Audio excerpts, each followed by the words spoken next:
समर्था श्रीराम समर्थ. श्री चैतन्य उपासना मंडळ नांदेडच्या या 2026 सालामधल्या 23व्या नामस्मरण चातुर्मासांतर्गत नित्याच्या सद्ग्रंथ वाचनामध्ये आज दिनांक 7 ऑगस्ट 2026 नामस्मरण दिन क्रमांक 14 सद्ग्रंथ वाचनांतर्गत श्रीमद भागवतातल्या 11 स्कंदावर शांतीब्रह्म संत श्रेष्ठ श्री नाथ महाराज यांनी निरूपित केलेलं जे नाथी भागवत आहे सज्जनो, त्यातल्या 10व्या अध्यायामधल्या कालपर्यंत आपल्या 121 ओव्या वरचं निरूपण श्रींच्या कृपेने झालं. आज 121व्या ओवीपासून आपण ते निरूपण सद्गुरुनाथांच्या आणि नाथ महाराजांच्या कृपेने सुरू करूया. यासाठी उपस्थित सर्व माता बंधू भगिनींच्या चरणी विनम्र अभिवादन करतो आणि माझ्या नित्याच्या सेवेला सुरुवात. त्याच्यातून आपला कालचा विषय जो सुरू होता तो असा होता की तो सत्पुरुष, तो सद्गुरू हा सच्चित आनंदाचा सोहळा प्रत्यक्ष डोळ्यांनी पाहावा म्हणून देह धारण करून दे. म्हणजे या पृथ्वी तलावर जे संत महात्मे येतात, जे सद्गुरू म्हणून आपापल्याला लाभतात, हे त्या स्वतः परब्रह्मालाच तो आनंद उपभोगण्यासाठी म्हणून तो देह धारण. कारण काय? अगदी सामान्यपणे याची नित्य अनुभूती आपल्याला येते. एकटा आनंद घेऊ शकतो का? नाही. आमचा मुलगा मेरिट मध्ये आला, बसली एकटे रूम मध्ये. दुसऱ्याला सांगितल्याशिवाय तो आनंद वाढत नाही, तो दिल्याशिवाय आपल्याला मिळतच नाही. एकटा आनंद काय करणार तुम्ही? एकट्याला आनंद उपभोगता येतच नाही आणि तो सगळा आनंदाचा सोहळा त्या परब्रह्माला सुद्धा पाहायचा असतो, त्याला तो उपभोगायचा असतो. म्हणजे किती मी तुम्हाला सांगू, कारण तो निर्गुण निराकार आहे. म्हणाले परमात्म स्वरूप जे आहे ते निर्गुण निराकार आहे. पण त्याच्यामध्ये जे स्फुल्लिंग निर्माण झालं आनंदाचं, तर त्याला तो आनंद उपभोगण्यासाठी नव्हे तो परमात्मा सुद्धा प्रेमाचा भुकेला आहे. आणि तो भुकेला असल्यामुळे भगवान गोपाल कृष्णाला सुद्धा किंवा भगवान रामांना सुद्धा आईच्या प्रेमाची इतकी ओढ लागली म्हणून ते म्हणजे नाही, मी जन्मच घेतो. कौशल्याला तसं वरदान दिलं त्यांनी आधी एका जन्मात तिची तपश्चर्या पाहून. का? तर तिचं जेवढं प्रेम होतं ते प्रेम उपभोगायला त्या निर्गुणाला कसं प्रेम उपभोगता येईल? सगुणात यावंच लागेल. आणि मग सगुणात यायचं म्हणलं तर त्याला जन्म घ्यावा लागेल. आणि तो जन्म घेताना सुद्धा तो म्हणला, मला आईचं प्रेम उपभोग, मला आईचं वात्सल्य अनुभवायचंय. आणि ते प्रेम, ते वात्सल्य मला अनुभवण्यासाठी म्हणून तो परमात्मा सुद्धा त्या गर्भातल्या यातना सोसतो. का? की त्याला ते भोगायचंय. आईचं प्रेम त्याला उपभोगायचंय, त्याला आईचं प्रेम अनुभवायचंय, त्याला या सगळ्यांमध्ये आपल्यामध्ये प्रेम अनुभवायचंय, आपल्याला प्रेम द्यायचंय, त्याला ते पाहायचंय, त्यालाच ते अनुभवायचंय, त्यालाच ते उपभोगायचंय. म्हणून तो सगळा आनंदाचा सोहळा या पृथ्वी तलावर. म्हणून तुकाराम महाराजांसारखा सत्पुरुष सुद्धा काय म्हणतो, नरगे मुक्ती धनसंपदा संत संग देई. की त्या संत संगतीचं एवढं महात्म्य. खरं सांगा, आपण आतापर्यंत जेवढे म्हणून अगदी मनापासनं सत्संगाचे कार्यक्रम, उपासनेचे कार्यक्रम, भगवंताच्या उत्सवाचे कार्यक्रम जेव्हा अटेंड करतो, थोडीशी देहबुद्धी असल्यामुळे आपल्याला गैरसोय चालत नाही असतात. सगळ्या मंदिरांमध्ये संस्थांनी सुद्धा सगळ्या 5 स्टार व्यवस्था केली आहे. कारण कोणाला बंगाल्यात सगळ्या ठिकाणी सगळे एकदा दोनदा पाहिले नाही, सगळे आता सगळीकडे कमवणं हे ते. काही दिवसांनी एसी करतात की काय बाबा, काहीही करा पण जपाला या. महाराजांचा एवढा विधान होतो, सगळी संस्था की बाबा काही करा, कसंही करा पण जपाला या. तर तिथे म्हटलेला आनंद जो आहे सज्जन तो फार वेगळा आहे. आणि तो सगळा आनंदाचा सोहळा त्या परमात्म्याला सुद्धा घ्यायचा आहे, द्यायचाही आहे.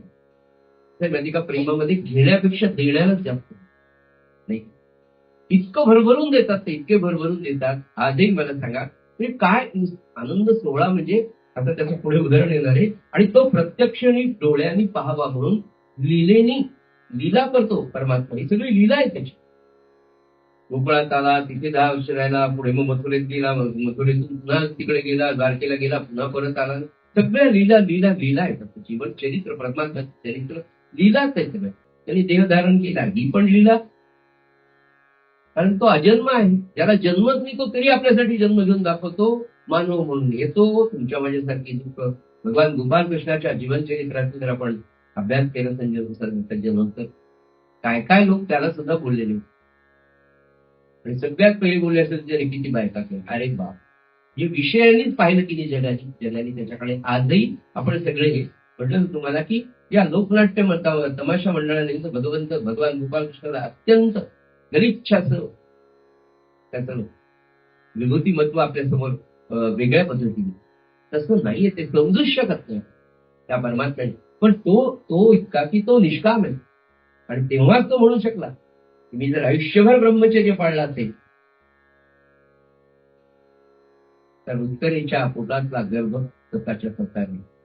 आणि त्याच्यानंतर परीक्षितीचा जन्म झालेला. परीक्षिती परिरक्षिती, की ज्याला 9 महिने भगवंताने आईच्या पोटात ब्रह्मास्त्र लागलेलं असताना त्याला तांबेलं, त्याचं रक्षण केलं म्हणून तो परीक्षित.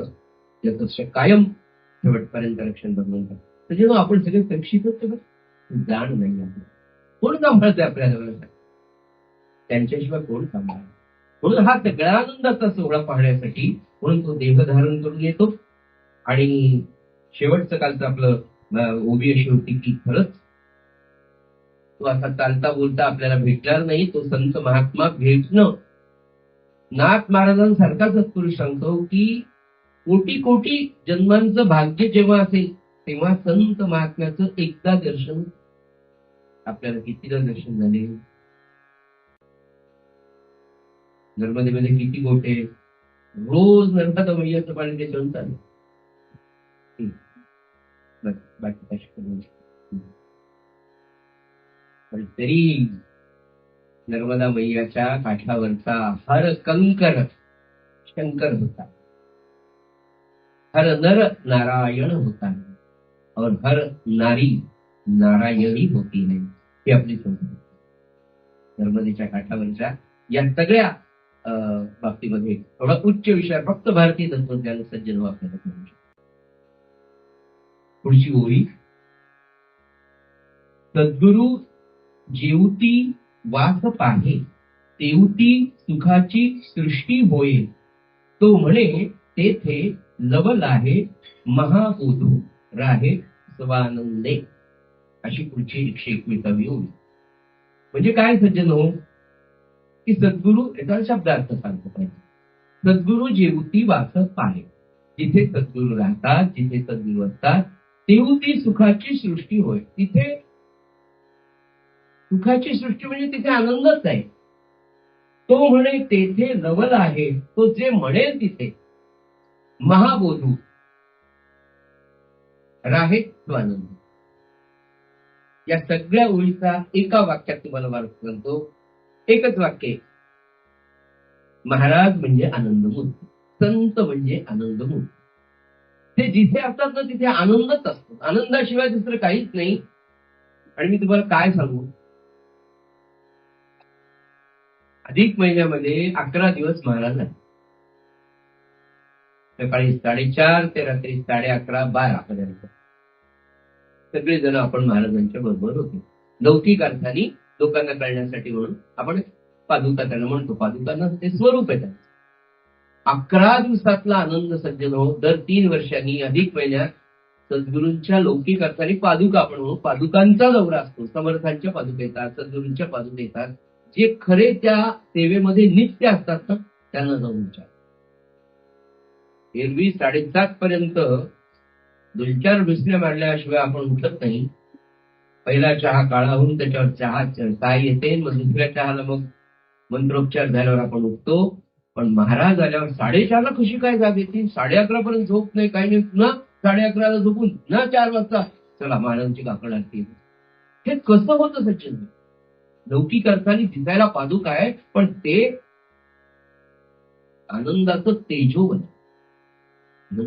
बरं सांगू का? परत पुन्हा सगळे संत सांगतात की आपल्या जन्माचं ध्येय ईश्वराची प्राप्ती. म्हणजे काय? आनंद. आणि बघा महाराजांच्या याच्यात महाराज नेहमी म्हणायचे, आनंदात राहा, आनंदात राहा, आनंदात राहा. आनंदात आहेस तर कोणत्याही सत्पुरुषाकडे जा, त्याच्या चेहऱ्यावरचा हास्य पहा. तो तुम्हाला बोलताना एकदा तरी या आनंदाचा उल्लेख केल्याशिवाय राहत नाही. आणि महाराजांच्या जीवनचरित्रात अरे आनंदात, त्या प्रवचनाच्या पुस्तकात 365 प्रवचनांमध्ये मला वाटतं गुणिले 2 केले, इतक्या वेळेला आनंद शब्द आलेला. का इतकं सांगतात? का ते आपल्याला सांगतात? याचं कारण महाराज म्हणजे आनंद. ते जिथे राहतात ना तिथं आनंदाशिवाय दुसरं काहीच असू शकत नाही. दुःख, चिंता, भय, काळजी तिथे येऊच शकत नाही. येऊ शकत. काय सांगावं त्यांचं अस्तित्व? आपण त्या गुरुवारची उपासना आपण करतो, काय आनंद असतो मला. 1.5 तास या सगळ्या बाजूच्या या सगळ्या कलियुगाला आपण विसरून जातो. आणि गेल्यावर सुद्धा बघा किती वेळ आपण बोलू. आता परवाच्या दिवशी एकादशी आपण सगळं येणार करतो. तर या एकादशीच्या दिवशी सकाळी काकड आरती 6ला होते. दिवसभर माणूस त्या आनंदात राहतो, नुसत्या स्मरणाने. जी काकड आरती आपल्या सद्गुरूंनी इतकी वर्ष केली आणि ती सिद्ध करून जेव्हा आपल्याला दिली, ती तशी आपण फक्त त्या पारंपरिक चालींमध्ये म्हणायचा प्रयत्न करतो, तर त्या प्रयत्नाला भगवंत महाराज किती यश देतात, एवढा आनंद. म्हणून ते म्हणाले की सद्गुरु जेवती वास तेवती सुखाची सृष्टी. आपल्या सद्गुरूंकडे जेव्हा आपण जातो, आज मला सांगा ते लौकिक अर्थाने समाधी मंदिर पण ते आपल्या गुरुचं घर जे असेल तिथे आपण जातो, इतका प्रवास करून जातो, इतकी कारणी जातो, तरीच आपण थकतो नाही का? ही तर आपली इम्युनिटी. पण एवढ्या थकून गेल्यावर फक्त महाराजांच्या समोर, मग ती महाराजांची पादुका असू द्या, समाधी असू द्या, महाराजांची तंबीर असू द्या, किंवा सगुण रूपातला सत्पुरुष असू द्या, त्याचं दर्शन घेतलं, त्यांची एकदा फक्त दृष्टी आपल्यावर पडली. बरं, ही दृष्टी इतकी सुंदर असते बघा की सगुणातल्या सत्पुरुषाची दृष्टी काय आणि समाधीवरच्या पादुकांची आपल्यावर पडलेली दृष्टी अगदी सारखी आहे. 112 वर्ष झाली गोंदवलेकर महाराजांनी देव सोडून. जवळपास 48 वर्ष प्रल्हाद महाराजांनी देव ठेवून होतात. सगळ्या ज्ञानेश्वर माऊली ठेवून 700 वर्ष झाली. आजही पालखी निघाली तर तो पिंपळ नाही. अरे काय त्या संतत्वाची काय आनंदाची जागृती मला.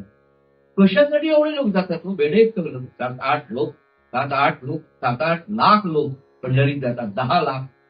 कोणत्या आनंदाच्या भरोशावर जातात?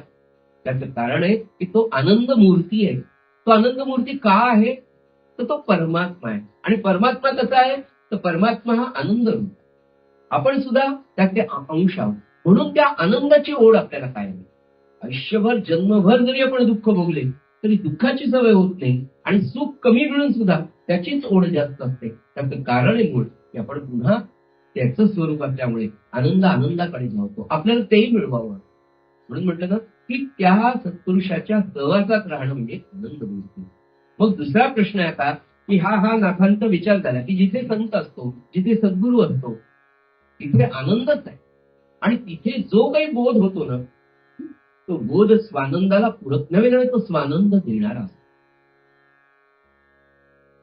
हरिपाठ आपण म्हणतो, इतके वारकरी म्हणतात, आपली उपासना आपण म्हणतो, काय जे आपले नित्याचं असेल ते म्हणताना पहा, नित्य तुम्हाला खरा साधन जर असेल फक्त एक सूत्र सज्जन होण्याचं, ते अगदी मनापासून केलं पाहिजे. थोडी का असेल म्हणून म्हटलं मी संध्याकाळची नित्याची उपासना आपण 20 मिनिटाची ठेवू की गुडवाव असं वाटलंच नाही, छोटी ठेवायची. आणि ती छोटी उपासना आपण रोज म्हणतो तीच रामरक्षा आहे, तीच भीमरूपी आहे, तोच हरिपाठ आहे, तेच 28 अभंग आहे. खऱ्या साधकाला त्या नित्याच्या उपासनेतनं रोज एक स्वानंदाचा बोध होतो. आणि ते तुम्ही रोज म्हणलं आजच लक्षात आलं. अरे हे तुम्ही इतके दिवस पारायण केलं पण लक्षातच आलं नाही. आणि हे असं आहे मला असं जगायचंय, अरे हे किती छान आहे. हा जो आतून एक विचार येतो, महाराज म्हणाले की माझी जी वाणी आहे ती अशरीरी वाणी आहे. जो खरा नाम घेईल ना त्याला त्याची अनुभूती आल्याशिवाय अशरीरी वाणी येते, तिचं शरीर नाही. पण तुम्हाला आतून एक विचार येतो आणि तोच महाराजांचा असतो. फक्त त्याच्यात एकच आहे, मनापासून नाम. नाम मना, अगदी मनाने घट्ट करा. आणि ते मनापासून घ्यायचं म्हणजे बाकी काहीच नाही. ते म्हणाले सगळं सोडून मला शरणी आहे. तर सगळं सोडून येणंच आपल्याला थोडंसं अवघड होतं. आणि सगळ्यांची ही अनुभूती की जप करताना नको नको ते विचार येतात. आपण ठरवते नाही विचार, पण तो येतोच. मग अशा वेळेला काय करायचं? पुढे त्याचा तो विचार येणारच आहे. अशा वेळेला सद्गुरूंच्या चरण कमलांचं ध्यान करून आपण करणारी उपासना, आपण केलेलं साधन, आपण घेतलेलं नाम, त्यांचे चरण, ते चरण त्याच्यावर मी वाहतोय, नाम वाहतोय, नाम वाहतोय. एक नाम घेतलं, मुद्रा केली, त्यांच्या चरणावर. हा एकच विचार जर 5 मिनिटं जरी आपण करू शकलो, तो 5 मिनिटही सुरुवातीला होणार नाही. एका मिनिटात आपण 3-4 वेळा परत वापर करणार आहोत आपल्या विचारांवर, पुन्हा त्या मनात पण ते होईल. आणि अशा वेळेला मी तुम्हाला सांगितलं की ते जे नाम आहे, मी सांगितलं म्हणण्यापेक्षा संत जे सांगतात की ते नाम म्हणजे परमात्मा स्वरूप. परमात्मा स्वरूप काल आपण पाहिलं ते कसं आहे? ओंकार. नाम म्हणजेच ओंकार. का? सृष्टी निर्माण वेळेच्या झालेला जो ओंकार आहे, जो जो ध्वनी निर्माण झाला तो ओंकार आहे. तो आजही आहे. तुम्ही अजून परत गुगलला जाऊन सर्च करा, नासाच्या साईटवर जाऊन सांगा की ते म्हणाले अंतरिक्षात सुद्धा एक असा वेगळा आवाज येतोय आणि त्या आवाजाकडे जर तुम्ही पूर्णपणे लक्ष दिलं तर तो ओंकाराचा नाम आजही अंतरिक्षात अखंडपणे ते परमात्मा स्वरूप ओंकार आहे. ओंकाराला संतांनी नाम असं म्हणलं. आणि पुढे जाऊन तुम्हाला नम्रपणे सांगतो, माऊली, ज्ञानेश्वर माऊली म्हणाले हो की माझ्या सद्गुरूंनी मला काय दिलं म्हणाले, हरिनाम उच्चारू दिधला तेने. माऊली म्हणते की माझ्या सद्गुरूंनी, माझ्या निवृत्तीनाथांनी माझ्या कानामध्ये हरिनाम उच्चारू दिधला तेने, माझ्या कानात तो परम पवित्र दिव्य मंत्र माझ्या कानात सांगितला आणि मी फक्त तेवढंच साधन केलं.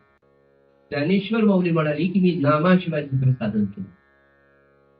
हरिनाम उच्चारू दिधला तेने. सज्जनो, विषय आपला चालला की सत्पुरुष जिथे असतो तिथे आनंद मिळतो. त्याच्या पुढचा विषय मला तुमच्यापर्यंत पोहोचवायचा की मग तो आनंद मला माझ्या जीवनात का मिळत नाही आणि तो कसा मिळवायचा. मिळत नाही हे तर आपल्याला मान्य आहे, पण तो मिळवायचा कसा आहे? संत सांगतात की ते दिलेलं नाम जर मनापासून आपण घेतो, मनापासून, तर काय होईल म्हणाले, ते नाम आपण जेव्हा मनापासून घेऊ तेव्हा त्या सत्पुरुषाची सगळी लक्षणं तुम्हाला प्राप्त होतील. कोण सांगताय? महाराज. मनापासून नामाचा अभ्यास करा. 5 मिनिटं, 10 मिनिटं, हळूहळू 1-1 मिनिटं वाढवा. पण जेव्हा तुम्ही ते घ्याल तेव्हा त्या संतांची सगळी लक्षणं तुम्हाला प्राप्त होतील. म्हणजे कोणतं लक्षण प्राप्त होईल मुख्यत्वाने?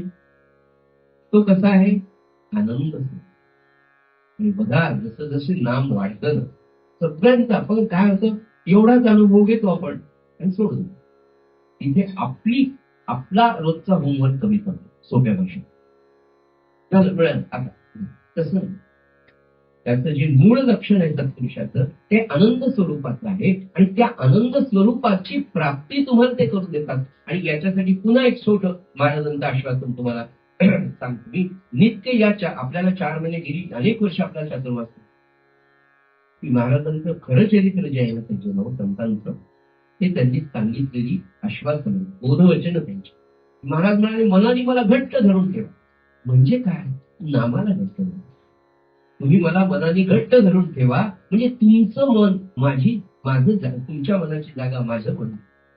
आणि मग तुम्ही माझ्यासारखे व्हाल. तुमची देहयष्टी, तुमची देहबोली नवे नवे माझं मूळ स्वरूप जे ते तुम्हाला प्राप्त होईल. म्हणजे तुमचं जे मूळ स्वरूप आहे तेच माझं आहे. पण तू आणि मी दोघे आत्माराम आहोत. त्या आनंद स्वरूपाची प्राप्ती करून घेण्यासाठी म्हणून ही ओवी इथे आली.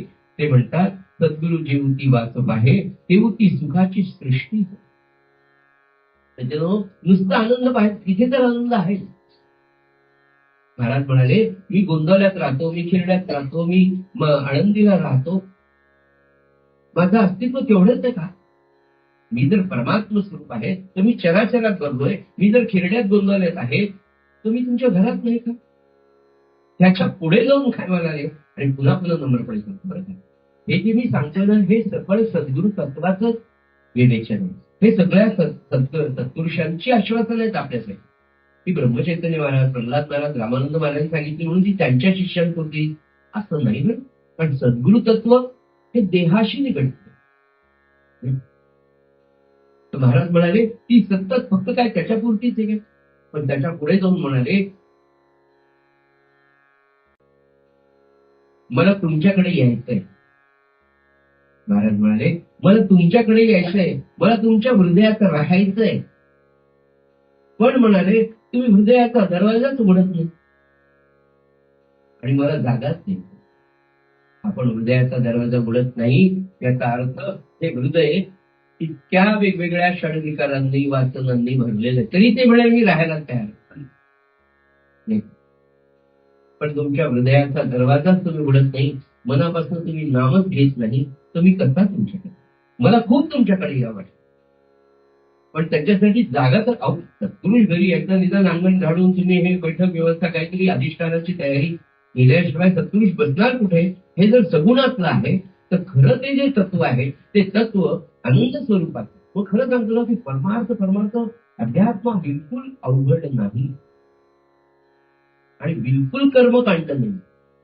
ते प्राप्त व्हावं म्हणून काही कर्माच्या स्टेप सांगितल्या, त्याला कर्मकांड. मग त्याच्याशी चिकटून राहू नये. मगात्मना स्मृती स्मृती पुराणोक्त इच्छिता कामना बल हे सगळं कशासाठी आहे? ते कळावं म्हणून. पण खरा परमार्थ महाराज म्हणाले खूप सोपा आहे. विद्वान लोक तो अतिशय अवघड करून सांगतात, म्हणून आपल्या मार्केटिंगला कमी, म्हणजे आपलं मार्केट कमी. खरा परमार्थ फार सोपा, बस तू माझा मी तुझा, अतिशय नम्रतेने अतिशय प्रेमाने त्याच्याशी आपला संबंध जोडावा आणि त्याच्यासाठी फार विधी विधान लागत नाही. महाराजांनी 365 प्रवचनांमध्ये 90% प्रवचनांमध्ये सांगितलं की नामाला उपाधी लावणं नाही. स्नानच झालं नाही, सोहळ्यातच बसेल कसं तो पंचकाट्या मार स्नान 12:30 पर्यंत होतच नाही. आणि 12:30 पर्यंत सगळ्या नांदेड मधल्या वेगवेगळ्या लोकांची चर्चा आपण नाही. ट्रम्प फारच तुला तुझा प्रपंच पाहतात नाही, ट्रम्पच्या गोष्टी कशाला करायच्या आपण? इराणनं ते तुला गॅस सिलेंडर मिळालं, इराणनं पाठवलं. किती किती मनुष्य करतो म्हणजे आता तुम्ही म्हणा तुम्ही इतकं सांगू शकताय त्यांना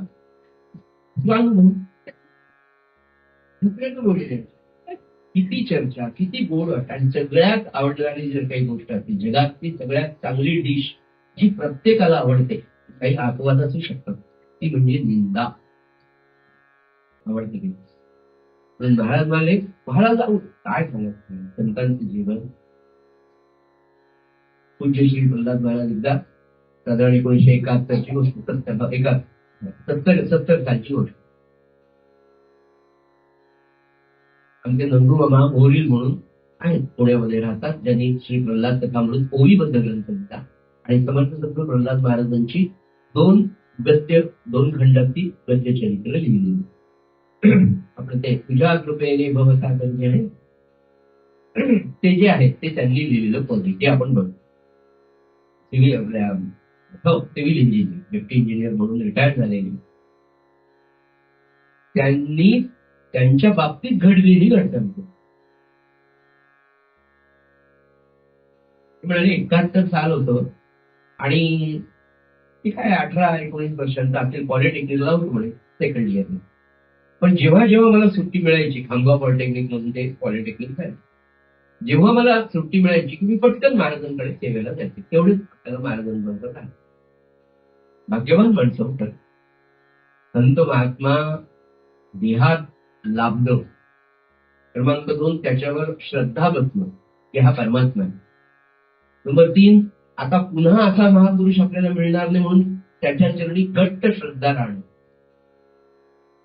आणि त्या सेवेमध्ये राहून सेवा प्राप्त होणं. असं सगळं मिळालेली जी काही माणसं आहेत आजही, आदरणीय विनायकरावजी असतील, आमचे गणेश मामा वाटूरचे असतील, नंदू मामा असतील, ही सगळी माणसं खरोखर भाग्यवान की त्या परमात्म स्वरूप असलेल्या सद्गुरूंच्या जवळ राहिली. पण तो सद्गुरू ब्रह्मज्ञानी असलेला कसा कसा राहत होता म्हणाले. ते म्हणाले 70 साली सुद्धा सकाळी 5 साडेपाचची वेळ होती. महाराज बहिर दिशेला जाऊन आले आणि मी ते तिकडनं आले की तिथे पाठ टाकलेला असायचा, तिथे राखुंडी ठेवलेली असायची.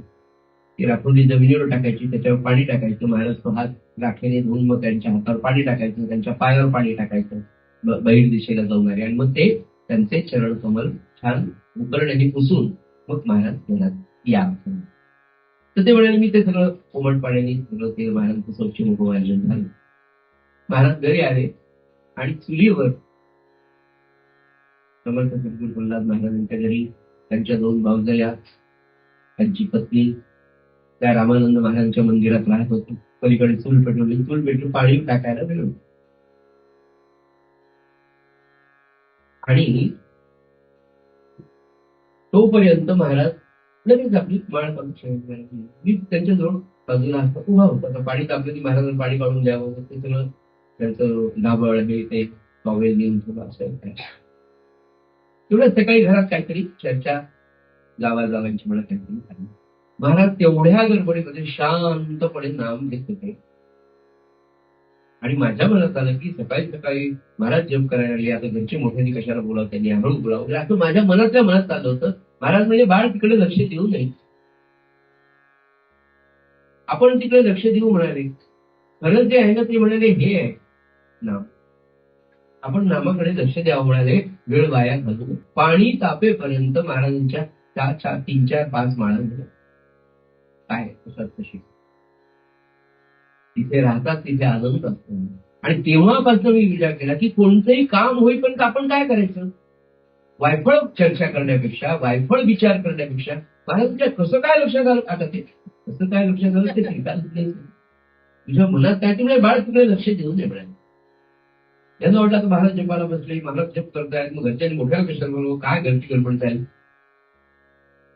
आणि महाराज त्याच्यावर म्हणाले अरे हा संसार हे असंच असतं म्हणाले, आपण तिकडे लक्ष देणे आपल्या जीवनाचं ध्येय नाम आहे, नामाचा खेळ झाला म्हणाले, वेळ वाया. साधी घटना आहे बघा. मला सांगायचं काय की 1979 साली महाराजांनी देह ठेवला. त्याच्यापूर्वी 9 वर्षापूर्वी त्या घरामध्ये राहणाऱ्या या महात्म्याच्या वाट्याला सुद्धा ग्रस्ताश्रम तुमच्या माझ्या सारखाच होता, किंवा याच्यापेक्षा कठीण. काही पण एक गोष्ट, सद्गुरू प्रल्हाद महाराज एवढे विद्वान, प्रस्थानत्रयीचं अध्ययन झाले, अध्यात्म रामायण पूर्ण पाठ, भागवत मुखोद्गत, शास्त्र बुद्धिमत्ते होते फार प्रल्हाद महाराज. अतिशय मितभाषी आणि अतिशय मृदुभाषी. एवढा मोठा हा संत महात्मा, एवढा विद्वान सत्पुरुष, पण आयुष्यभर पैसा कमवण्याचा कोणताच व्यवसाय कधी केलाच नाही, नव्हे त्यांच्या मनात सुद्धा आलं. किती अगदी लॉजिकली, बाकी सगळा परमार्थ थोड्या बाजूला ठेवूया, थोडा आपण तर्काने विचार करू कसं काय शक्य, काहीच न करत. पण समर्थांनी जे घेऊन ठेवलं ना की काहीच न करोनी प्राणी, रामनाम जपे वाणी, तेने संतुष्ट चक्र पाणी, भक्ता लागी सांभाळी. हे जे समर्थांनी लिहिलं ना, ज्या ग्रंथराज दासबोधामध्ये लिहिलं, तोच ग्रंथराज दासबोध लिहिल्यानंतर त्या ग्रंथराज दासबोधाला विषयी समर्थ काय म्हणाले, माझी काया आणि वाणी गेली. स्वतः समर्थांनी सांगितलं ग्रंथाविषयी. त्या समर्थ म्हणाले मी हा ग्रंथ लिहून ठेवला, तुमच्यासाठी लिहिला म्हणाले. आणि पुढे म्हणाले माझी काया आणि वाणी गेली म्हणाल अंतःकरणी, परी मी आहे जगत जननी निरंतर. अरे मी गेलो नाही म्हणले, हा ग्रंथ पहा नीट. आप्पा सुद्धा जाताना म्हणले की माझे ग्रंथ पहा नीट, माझं सगळा विचारधन मी खरा जो आहे ते या ग्रंथात केलंय, मी गेलेलो नाही, हा ग्रंथ म्हणजेच मी आहे असं समर्थ सांगतात 17व्या शतकात.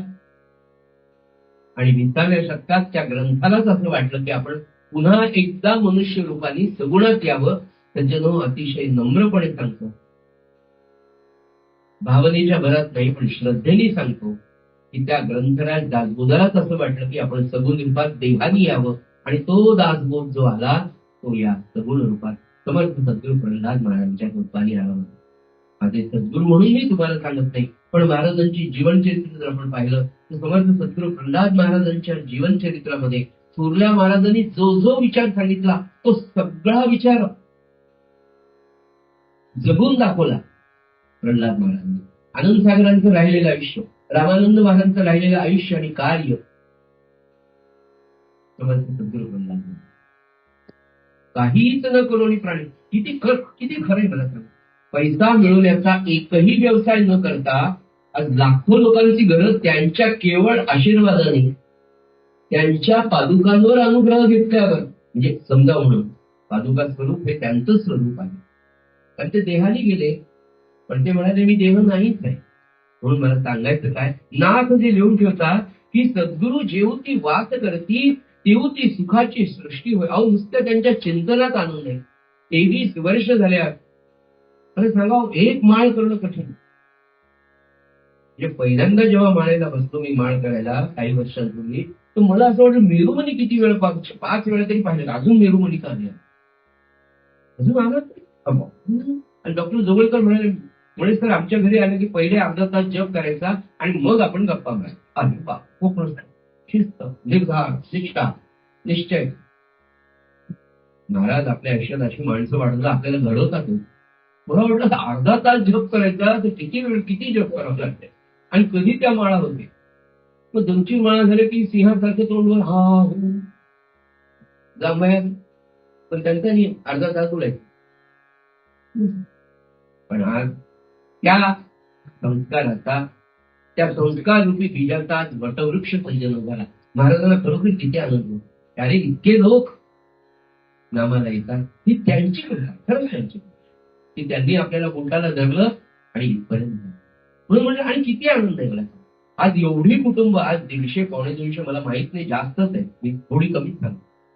इतकी कुटुंब नामाला लागली म्हणजे काय झालं, आनंदाला लागली म्हणजे काय झालं, चिंता, भय, काळजी याच्यापासून दूर झाली. काही काळ काय तुमचा प्रपंच चुकणार नाही. महाराज म्हणाले ना, का आनंदाची वस्ती आहे ते आनंदाची वस्ती का आहे, तर ते आनंद स्वरूप आहे. दुसरं, ते तुम्हाला आनंद द्यायला बसले. नंबर 3, फक्त त्यांनी सांगितलेल्या मार्गावर आपण चालावं. आणि त्यांनी होतं काय, तर तुम्ही त्या स्वरूपाला हळूहळू प्राप्त होत आहे. अगदी सगळ्यांनी विचार करा. मी जे सांगतो ते भावनेच्या भरात सांगत नाही, अगदी वास्तव. कारण मी सुद्धा सायन्सचाच विद्यार्थी, आपण सगळे बऱ्यापैकी सायन्सचे विद्यार्थी.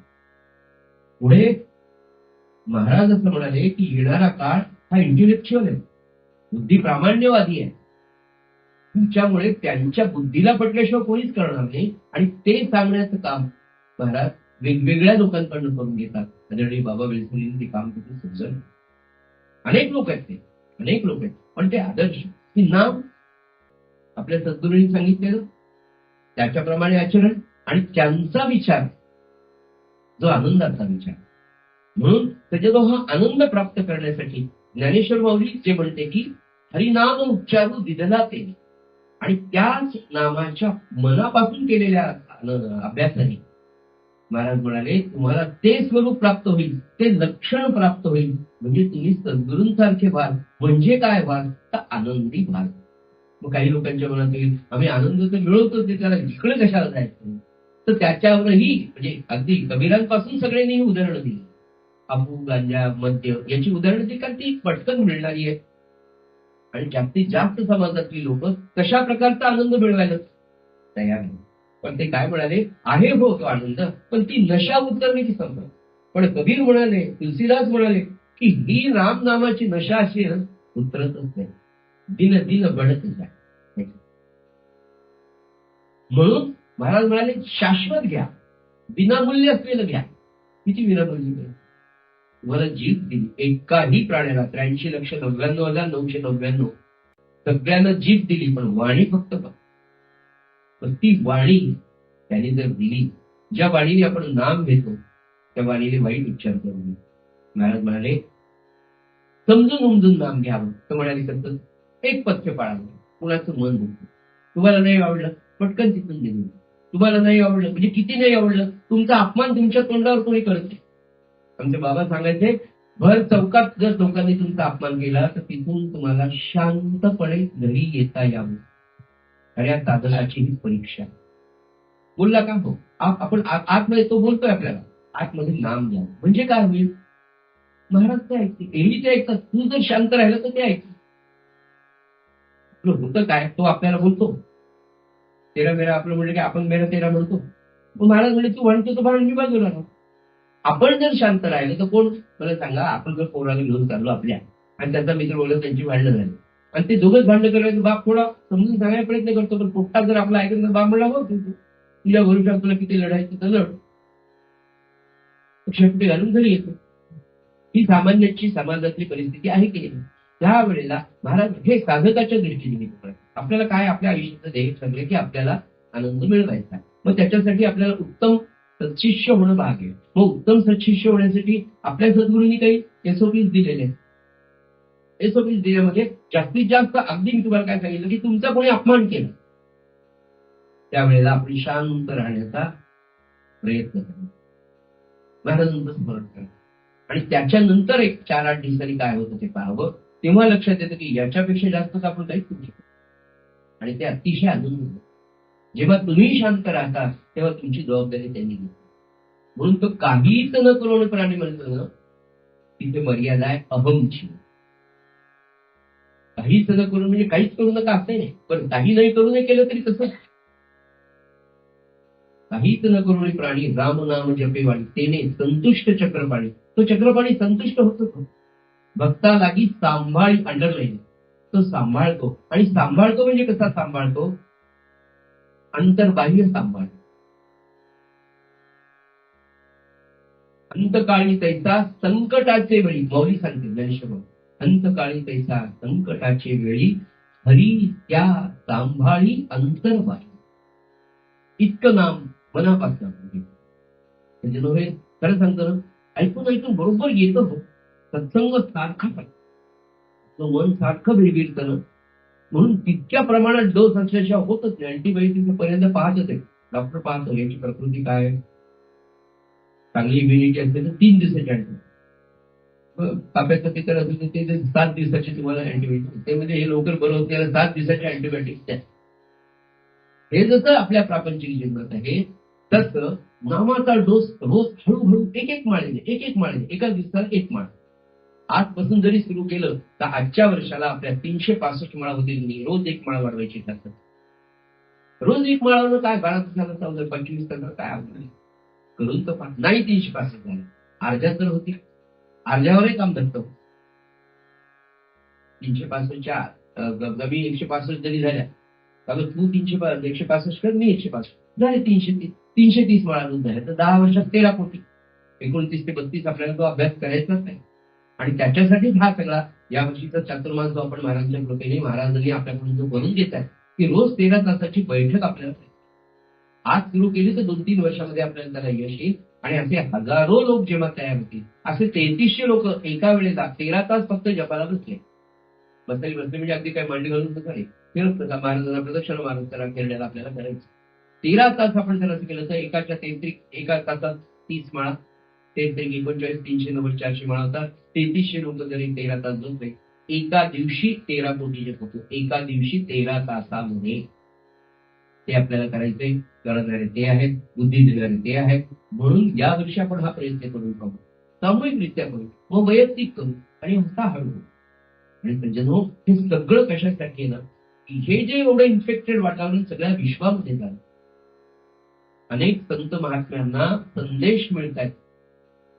मी जे तुम्हाला सांगतो, पुनश्च सांगतो,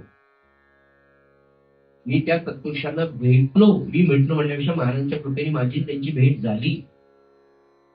की जे अखंड नामामध्ये असणारे सत्पुरुष आहेत, जे सद्गुरु पदाला पोचलेले आहेत, अशा सत्पुरुषांनी सांगितलं काय सांगितलं, वैशाख पौर्णिमेच्या दिवशी मानस सरोवराला ब्रह्मचैतन्य रामानंद प्रल्हाद महाराज आनंदसागर ब्रह्मानंद महाराजांची एक महत्वाची बैठक झाली. आणि त्या बैठकीच्या नंतर सद्गुरू ब्रह्मचैतन्य महाराजांनी त्या सत्पुरुषाला सांगितलं की नामासाठी कामाला लागा, नामाशिवाय गत्यंतर नाही, येणारा काळ फार कठीण आहे. आणि आपण पाहतोय की हे 26, 27, 28 भूकंप, महामार्या, पाऊस न पडणं, काय काय भावी काळात होणार हे सगळ्या चॅनल्सवर, सगळ्या युट्यूबचे तुम्ही वेगवेगळे पहा. कोणी न्यूमरोलॉजिस्ट असतील, कोणी फिजिकल त्याच्यामध्ये काम करतील, कोणी मेडिकल रिसर्च मध्ये काम करणारे असतील. या सगळ्यांचं जागतिक राजकीय विश्लेषक पहा, युद्धनीतीवाल्यांचे विश्लेषण पहा.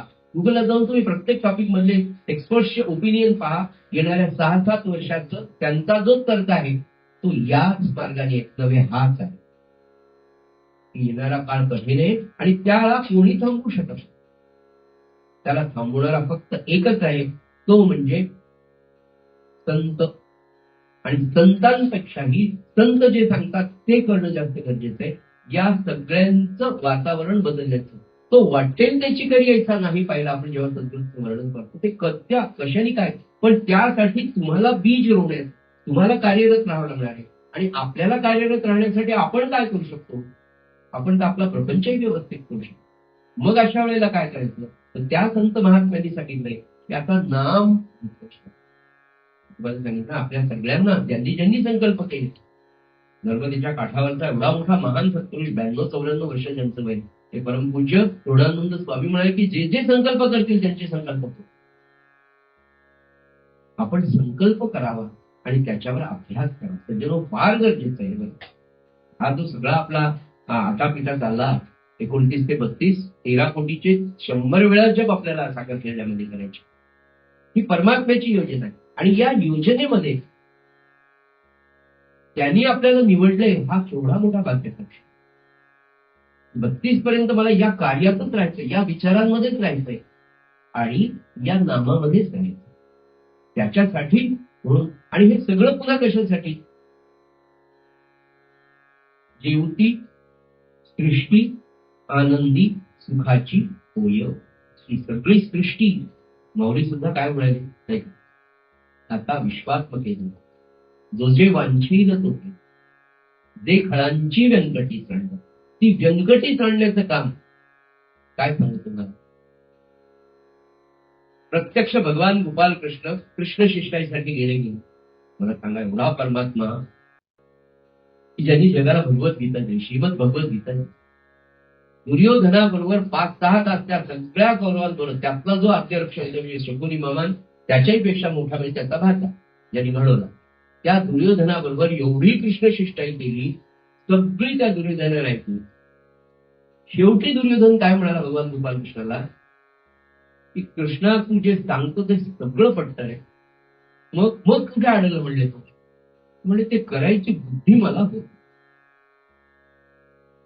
आता हा झाला भगवान गोपालकृष्णाचा आणि दुर्योधनाचा संवाद.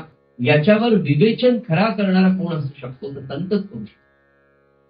भगवंतावर सुद्धा विवेचन किंवा भाष्य करण्याचं पात्रता फक्त संतांमध्ये. त्याच्यावर संत महाराज काय म्हणाले?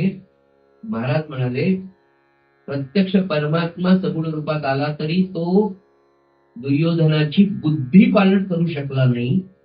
एवढंच महाराज सांगत नाही, त्याच्या पुढे जाऊन महाराज सांगतात की ते बुद्धी पालटण्याचं कार्य फक्त भगवंताचं नाम. हा जो जपाचा संकल्प आहे ना, या सगळ्या विश्वांमध्ये, या सगळ्या विश्वातल्या वाईट जे खळांची व्यंकटी जेवढे म्हणून वाईट आहे ते वाईट नाही, त्यांची बुद्धी पालटायची, सगळ्यांच्या मनात सद्भाव निर्माण करणं. म्हणून आपला धर्म जे शिकवतो ना, तो धर्म आहे की सर्वेपि सुखिनः सन्तु सर्वे सन्तु निरामया आणि सर्वे भद्राणी पश्यन्तु. सगळ्यांचं चांगलं व्हावं अशी बुद्धी सगळ्यांच्या मनामध्ये निर्माण होण्याचं कार्य फक्त उपासना, भगवंताचं नाम, संकीर्तन एवढंच या कलियुगाचा हा धर्मच आहे. या युगाचा धर्मच नामस्मरण. या कलियुगामध्ये दुसरं आपण करूच शकत नाही. यज्ञ, याग, पूजा, अर्चन यथाशक्ती आपण करतो, पण ते पूर्ण नाही.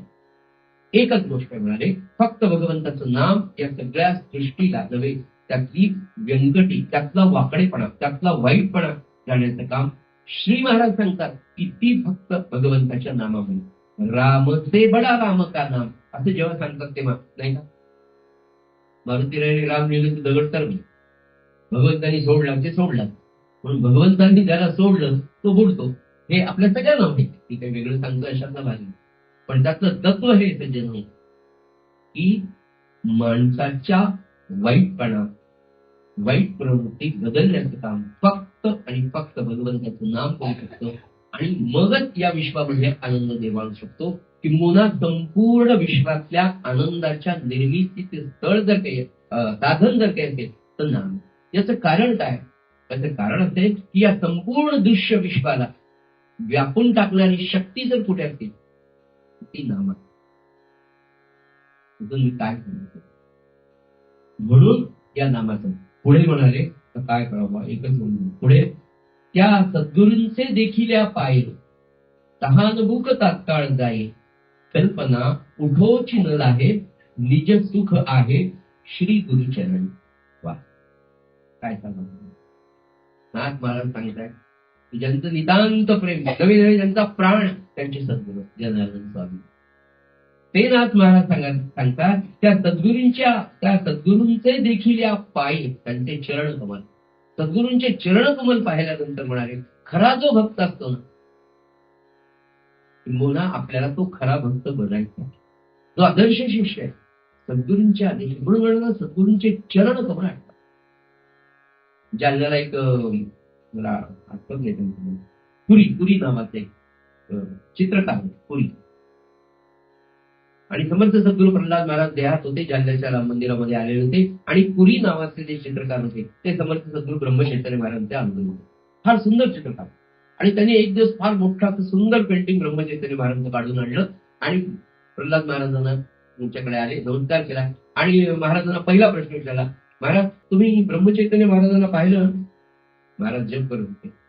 मान घालून म्हणजे हो पाहिलं. मग म्हणाले मी एक सुंदर चित्र काढून आणलं बघता का? त्यांनी काढलेलं ब्रह्मचैतन्य महाराजांचं चित्र दाखवलं आणि मग पहा बरं म्हणले याच्याकडे आणि मग हे करेक्ट आहेत का म्हणे बरोबर असेच दिसत होते का ब्रह्मचैतन्य महाराज? प्रल्हाद महाराजांनी त्या फोटो मधल्या ब्रह्मचैतन्य महाराजांच्या चरण कमलाकडे फक्त पाहिलं. महाराजांनी त्यांना उत्तर पाहिलं तेवढे चेहरा अगदी असाच होता का? अमका असत होता का? तमकत होता. सद्गुरू प्रल्हाद महाराज एवढे म्हणले या फोटोमध्ये या छायाचित्रामध्ये जे चरण कमलेलं म्हणाले अगदी तसे एवढंच होत. याच्यातून दोन अर्थाचा बोध आहे आणि हे सगळं म्हणजे सांगताना पुन्हा आपल्या परंपरेतल्या संस्काराची जाणीव ज्या रामदासी संप्रदायाविषयी आपण बोलतो की महाराष्ट्रात दोन संप्रदाय फार सुंदर कार्य करतात. एक वारकरी संप्रदाय जो मोठ्या प्रमाणात, नंबर 2 रामदासी संप्रदाय, तिसरा दत्त संप्रदाय, चौथा गणपत्य शक्ती हे छोटे छोटे आहेत. पण या 2-3 संप्रदायांमधल्या सगळ्यांची संख्या जास्त. तेव्हा रामदासी संप्रदायातली एक गोष्ट आठवते. रामायणाचा जो संस्कार आहे आम्ही रामदासी जेव्हा म्हणतो आपण त्या रामाचे दास आहेत तेव्हा आपल्याला ते आठवत असेल. आपण रामायण पाहिल्यामुळे रामायण ग्रंथापेक्षा आपल्याला सिरियल चांगली लक्षात काही का असेल लक्षात राहते. दृश्याचा परिणाम आहे. सीतेचं हरण झाल्यानंतर ते जेव्हा सुग्रीव दाखवतो ते सगळे हे मला सापडले सुग्रीव का नाही हा जांबुवंत मला तो जो प्रसंग आहे ती सगळी सीतेची अलंकार दाखवतात. तर कारण सीतेला नेत असताना ती सगळी तिचे अलंकार म्हणजे गळ्यातले कानातले नाकातले सगळे खाली टाकत होते.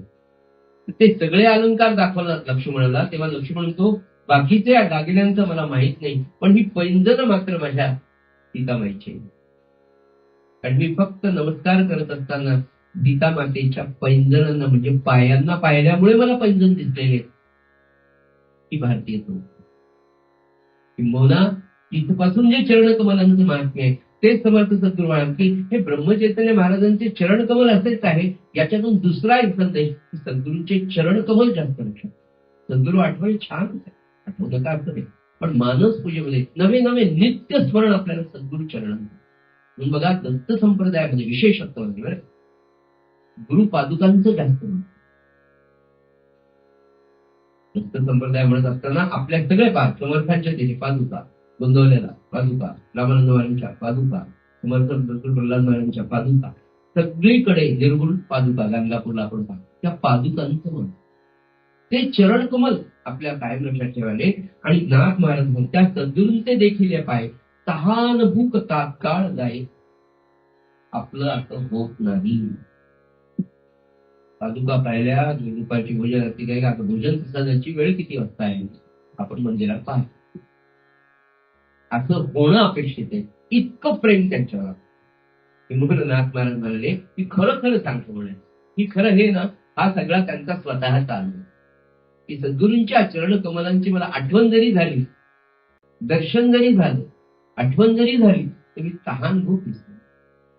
आपल्याला कुठेच तहान भूक विसरायची प्रपंचात सुद्धा सवय नसल्यामुळे हळूहळू कठीण जाईल. पण खरं सांगू का, मनापासून जर सद्गुरूंवर आपण एकदा प्रेम करायला लागलो ना, तर ह्या सगळ्या अवस्था नाथ महाराज म्हणाले तुम्हाला प्राप्त होईल. ही त्यांची स्वतःची की आहे. आणि तो म्हणे तेथे लवल आहे मात्रा, आणि कल्पना उठवची न आहे, निज सुख आहे श्री गुरुचरणी.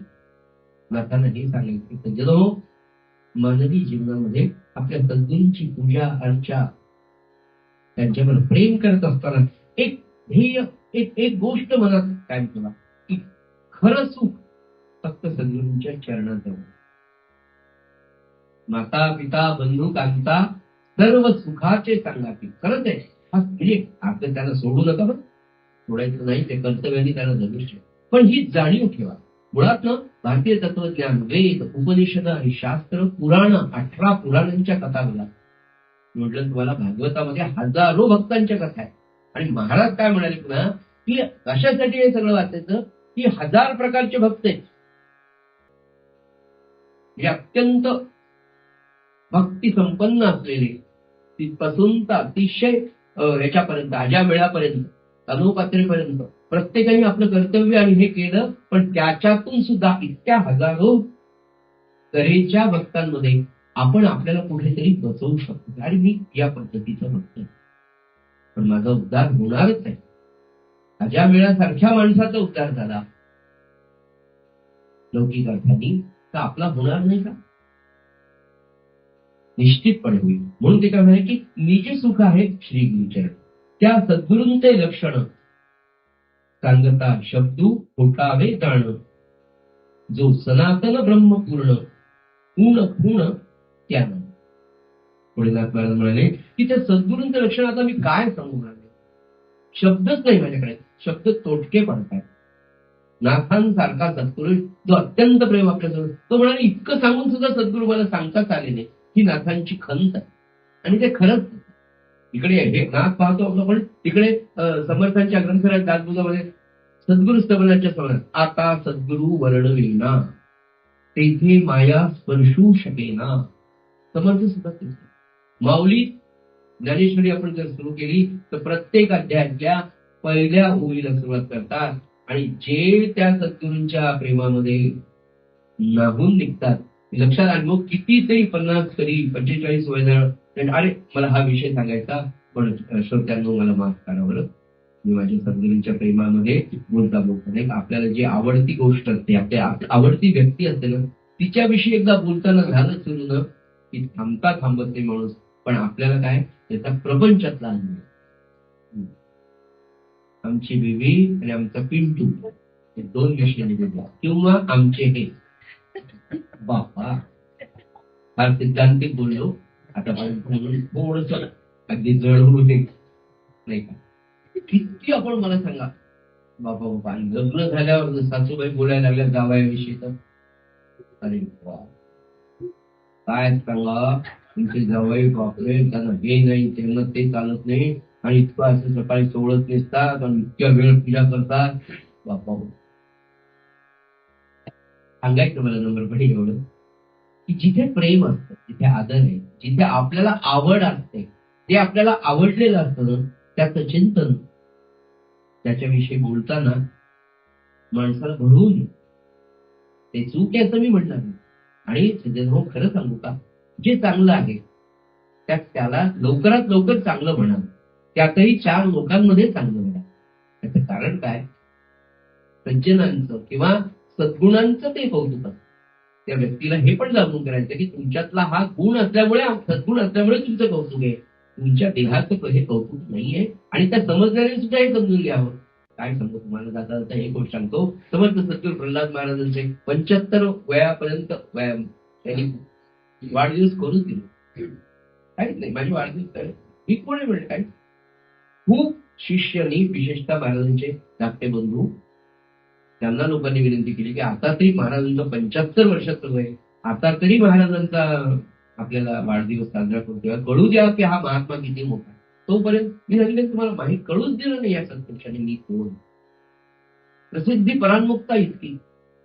बरोबर, महाराजांकडे महाराज म्हणे तुम्हाला वाढदिवस करायचा नाही. 1 वर्ष राहिले ना, मी 74 झालो ना, आता 75 झालं, 13 कोटीचा संकल्प करा. किती लोक करतात? 500 ते 250 तर मागेच आहे. 13 कोटी रामनाम करा, त्याचा स्वाहाकार करा, रामानंद महाराजांचा अनंताना अभिषेक करा आणि तो सगळा जप रामानंद महाराजांच्या चरणी पहा. हा झाला म्हणजे माझा वाढदिवस. रामानंद महाराजांचा केलं की माझं. असे पुढचे 12 वाढदिवस महाराजांचे झाले. आता इतका प्रसिद्धी परात्मुख असलेला हा, तिथे त्या सत्पुरुषाचं, त्या संतांचं वर्णन ते म्हणाले काय काय करत.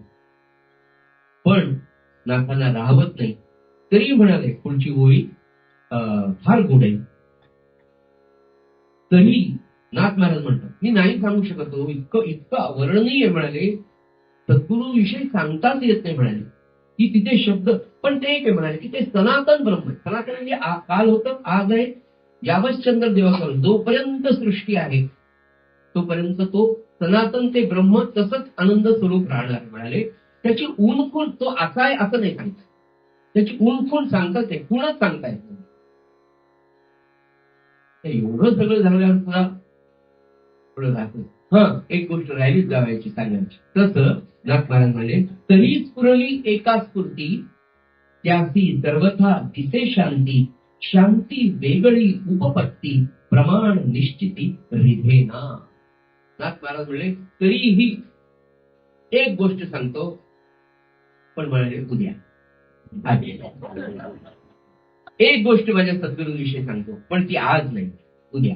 पण झालेली सेवा नाथांच्या आणि सद्गुरुनाथांच्या चरणी आपण अर्पण करूया आणि आपली नित्याची नाथ महाराजांची प्रार्थना करूया आणि मग उपासना श्री आवडीने भावे हरी नाम घेसी, आवडीने भावे हरी नाम घेसी, तुझी चिंता त्यासी सर्व आहे, सर्व आहे, आवडीने भावे नको भेद करू, कोणत्या गोष्टीचा नको भेद करू, कोणत्या गोष्टीचा पती लक्ष्मीचा जाणत असे, जाणत असे, आवडीने भावे सकल जीवांचा करीतो सांभाळ, सकल जीवांचा करीतो सांभाळ, तुझं मोकळील ऐसे नाही, ऐसे नाही, आवडीने भावे जैसी स्थिती आहे, तैसा परी आहे, जैसी स्थिती आहे, तैसा परी आहे, कौन सुख आहे संचिता से, संचिता से, आवडीने भावे एका जनार्दनी भोग प्रारब्धाचा एका जनार्दनी भोग प्रारब्धाचा हरी कृपेचा नाश आहे नाश आहे आवडीने भावे हरी नाम घेसी तुझी चिंता त्यासी सर्व आहे सर्व आहे आवडीने भावे आवडीने भावे आवडीने भावे सद्गुरुनाथ महाराज की